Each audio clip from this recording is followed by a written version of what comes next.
India ఏం ప్రతిస్పందించిందంటే నేను చాలా చక్కని వర్డ్ ఉపయోగించిందండి. ఆ వర్డ్ గమనిస్తే అది ఏముంటుందంటే we have the over riding interests compared to tariffs అంది. అంటే మా నేషనల్లో అంటే మాకు ఎనర్జీ మార్కెట్లో ఎక్కడ చౌకుంటుందో అక్కడ కొంటాం.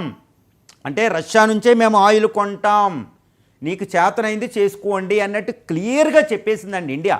ఒకటే అక్కడ ఓవర్ రైడింగ్ ఇంట్రెస్ట్, మాకు చాలా ఇంట్రెస్ట్లు ఉన్నాయి, ఎందుకంటే కారు చౌకగా రష్యా ఆయిల్ మాకు లభిస్తుంది కాబట్టి. అందుకని అసలు రష్యా నుంచి 10% ఆయిల్ వచ్చేది, ఇప్పుడు 44% ఆయిల్ వస్తుంది. సుమారు ఇండియా దిగుమతి చేసుకుంటే 240 మిలియన్ టన్స్లో మేము సుమారు 40% ఒక్క రష్యా నుంచే కొంటున్నాం, ఎందుకంటే రష్యా ఆయిల్ మాకు చౌకగా లభిస్తుంది. అందుకనే ఈ పాండమిక్ అనంతర పరిస్థితిని మేము అధిగమించాం. మీరందరూ యుద్ధాలు చేసుకుంటూ ప్రపంచంలో అశాంతి క్రియేట్ చేస్తూ ఉంటే మీరు అమ్మిన ఆయిలే మేము కొంటే మాకు ద్రవ్యోల్బణ బలం పెరిగితే 140 కోట్ల మంది ప్రజలు ఏం కావాలి, మేము పేదరికాన్ని తగ్గించుకోవాలి, అక్కడ sustainable development goals united nations organisations కింద మేము ఇంప్లిమెంట్ చేయాలని అందరూ అంటారు. మేము